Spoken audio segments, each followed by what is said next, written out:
am your physics Aarthi, Madhumita Mukherjee. I promise a better scoring in your physics. चलो हमारा next question देखते हैं. Question number 3 एक आपका क्वेश्चन है. दिस क्वेश्चन केम इन 2003.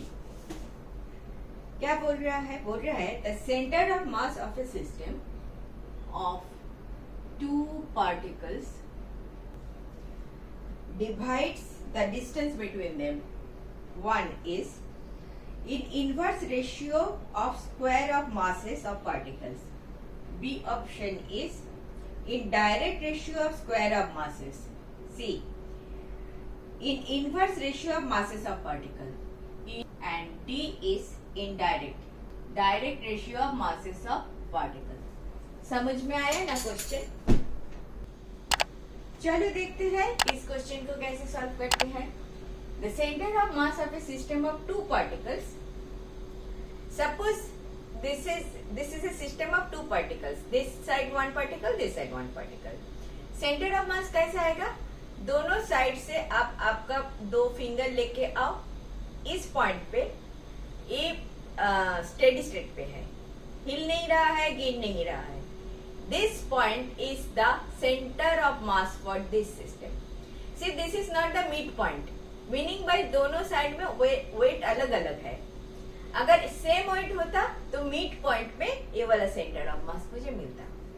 तो मेरा जो टू पार्टिकल सिस्टम है, टू पार्टिकल सिस्टम में मैं पकड़ लेती हूँ मेरा मास अलग अलग है. This is one mass and this is another mass, little bigger probably.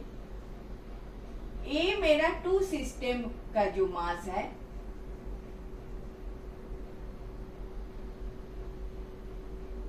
ठीक है. Suppose this is M1, this is my M2. This is my centre of mass. Centre of mass meaning by at this point if you keep a fulcrum बोलते हैं इसको. Fulcrum रखोगे तो ये गिरेगा नहीं, हिलेगा नहीं, इधर उधर नहीं जाएगा. ठीक है. तो ये है case. This is the case.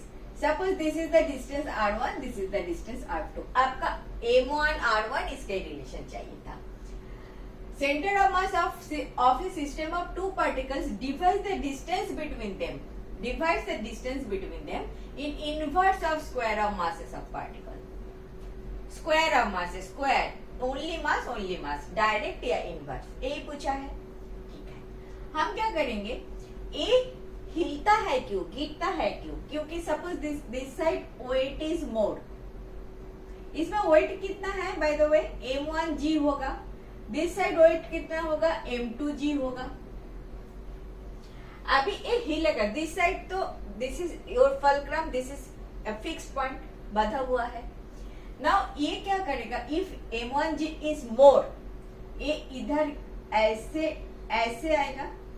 If this is more, it will come like this.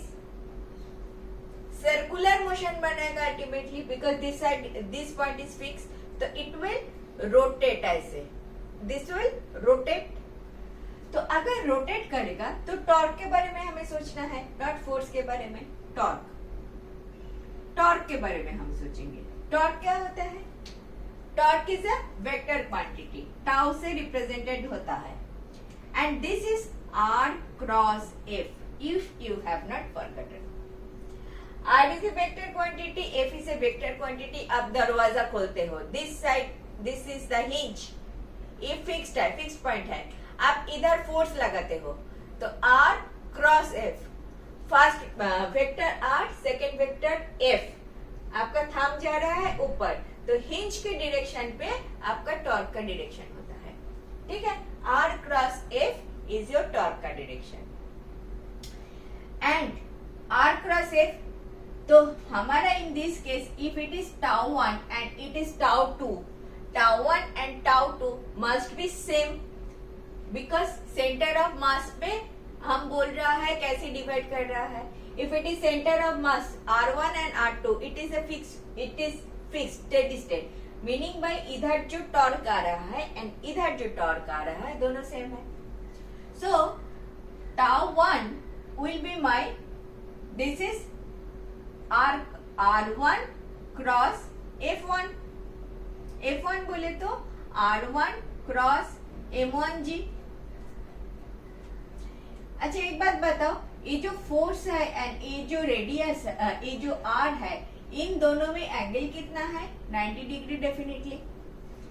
Are is the horizontal line, force is vertical downward, so this is 90 degree. एक क्रॉस को निकाल देती हूँ. R1 F1 sin theta, meaning by R1 F1 sin of 90 degree equal to R1 F1. This is my tau 1.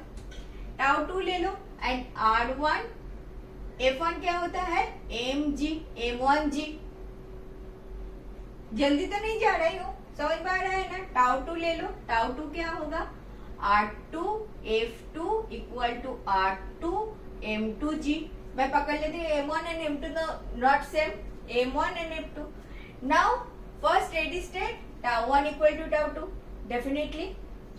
First for this point C being the center of mass, for C point being the center of mass, tau 1 must be tau 2. Definitely same. Therefore, R1 M1G equal to R2 M2G. G निकल गया. R1 by R2 equal to M2 by M1. Inverse ratio of masses of particle. C is your correct option. Clear? क्या क्या logic लगा है? Clear? A अगर steady state है, tau 1 tau 2 same होना चाहिए. tau 1 tau 1 and tau 2 same नहीं होगा तो ये रोटेट करेगा about this point. Since it is centre of mass, rotate नहीं करेगा तो tau 1 एंड tau 2 सेम है. tau क्या है? Distance into force. डिस्टेंस तो R1 R2 मैंने मान लिया. फोर्स क्या है? m1g and m2g and angle between them is 90 degree, तो साइन थीटा निकल गया. R2 F2 equal to R1 F1 आ गया. F2 मतलब M2G, so R2 M2 equal to R1 M1 आ गया. Hence inverse ratio of masses divides the distance between inverse ना, M2 by M1. Clear है? बिल्कुल clear है और नहीं बातें करेंगे, बिल्कुल क्लियर है. ठीक है, next. Thank you for watching. Last 20 years questions I have solved like this.